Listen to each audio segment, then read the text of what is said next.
लेकिन cause of death हमेशा एक होगी।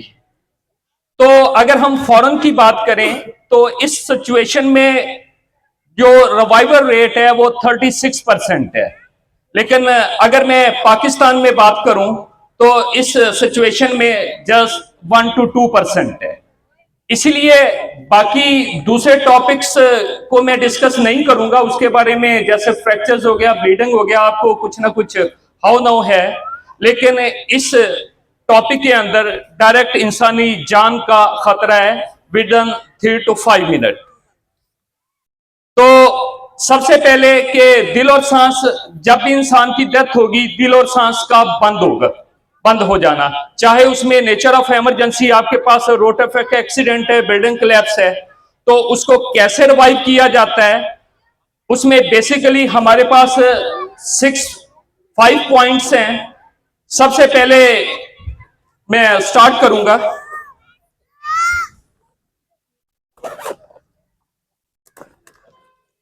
एक्डियन मैं मिट्टी मिट्टी करती हूँ।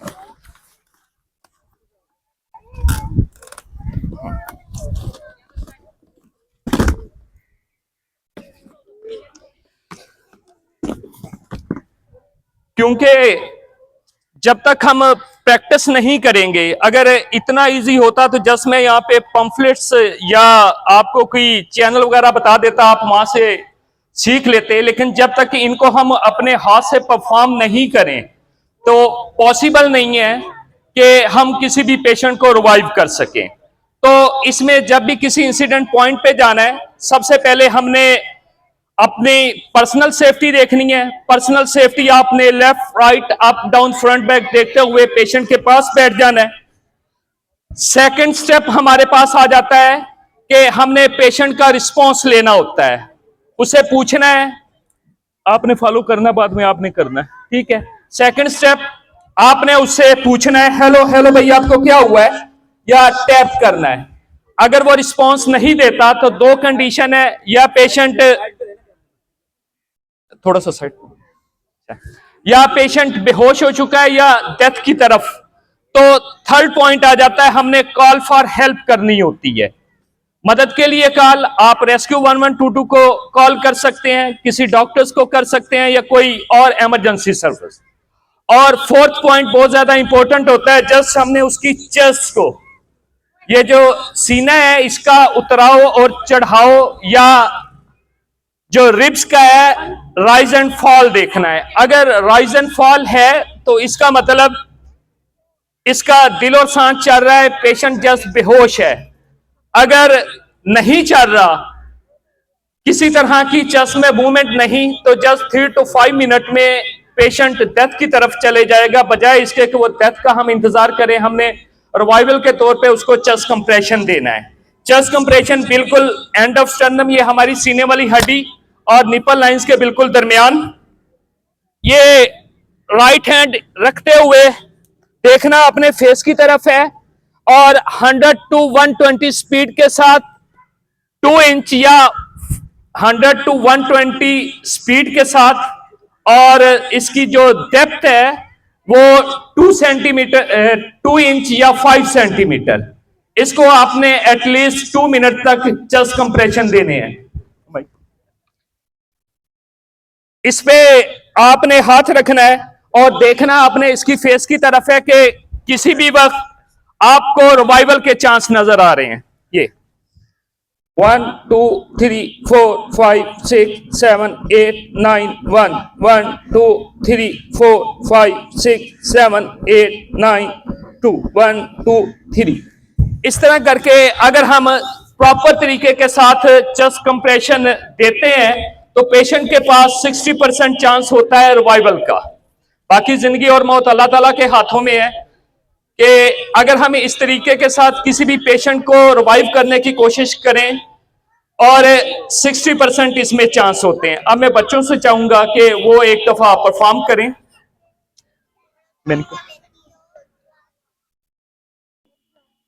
करेंगे बेटा, कोई मुश्किल नहीं है, आप दोनों बड़े आ जाएं।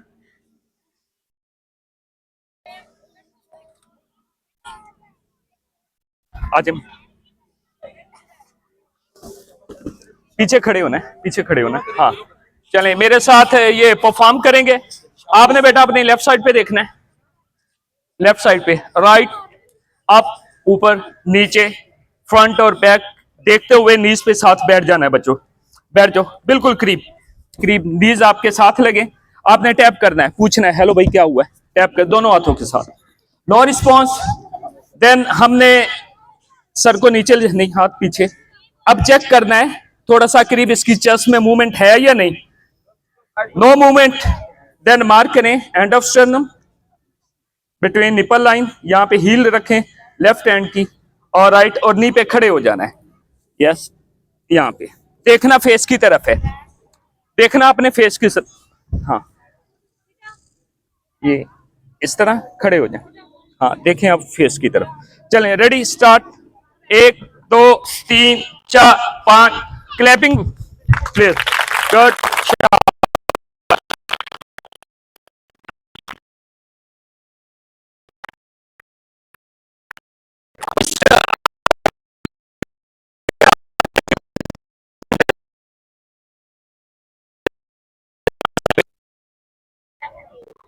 चलने के बाद रख दें साइड पे। इसके बाद नेक्स्ट बहुत ही इंपॉर्टेंट टॉपिक है, खासतौर पे फीमेल्स के लिए, कि घर के अंदर हमारे छोटे बच्चे होते हैं। तो टाइम है, हाँ शॉर्ट बस लास्ट वन, क्योंकि ये बहुत ज्यादा जरूरी है कि छोटे बच्चे क्रॉल कर रहे होते हैं और ऑब्स्ट्रक्ट कर जाते हैं सांस की नाली के अंदर, उनकी पत्थर टॉफी सिक्का वगैरह ऑब्स्ट्रक्ट कर जाता है। तो छोटी मिनट, ये इशू क्या होता है कि हम उसकी गर्दन के पीछे मुक्का मार रहे होते हैं और बाद में क्लेम कर रहे होते हैं कि खुदा ना खास्ता उसकी डेथ हो गई है, और बताते ये हैं कि डेथ की रीजन क्या है कि इसने सांस की नाली में किसी किस्म की कोई रुकावट आ गई थी। ऐसा नहीं है, बल्कि जो आप लोगों ने उसकी गर्दन की बैक साइड पे मुक्का मारा है उसकी वजह से डिसलोकेशन हुई है और ऑन द स्पॉट पेशेंट की डेथ हो गई है। तो इस सिचुएशन में आपने बच्चे की गर्दन के पीछे कभी भी मुक्का नहीं मारना। इसे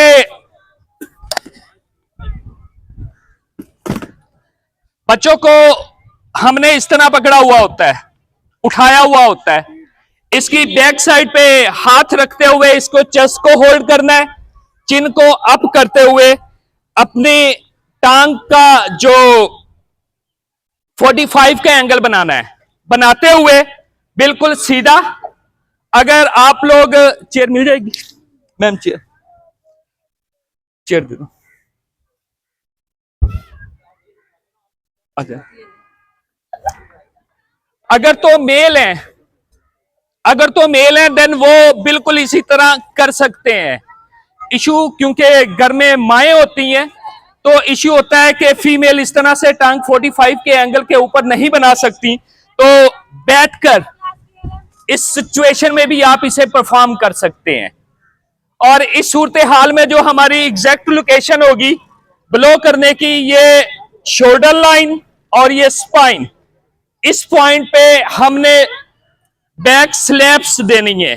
ये इस तरह करते हुए ये इसको 5 बैक स्लैप्स देनी है, 1 2 3 4 5, इनवर्ड एंड डाउनवर्ड, यानी नीचे की तरफ और फेस की तरफ आपने 5 ब्लोज देनी है।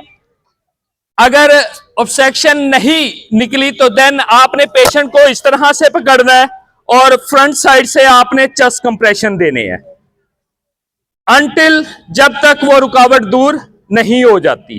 तो ये काइंडली खास तौर पे बजाय इसके कि खुदा ना खास्ता अल्लाह ताला हमें, हमारे घर वालों को सभी को हिफ्ज़ो अमान में रखे, अगर खुदा ना खास्ता इस तरह का इंसिडेंट हो जाता है तो काइंडली गर्दन के पीछे हरगज मुक्का नहीं मारना, आपने उसकी बैक साइड पे शोल्डर लाइन और स्पाइन के ऊपर। बहुत बहुत शुक्रिया आप लोगों का, थैंक यू।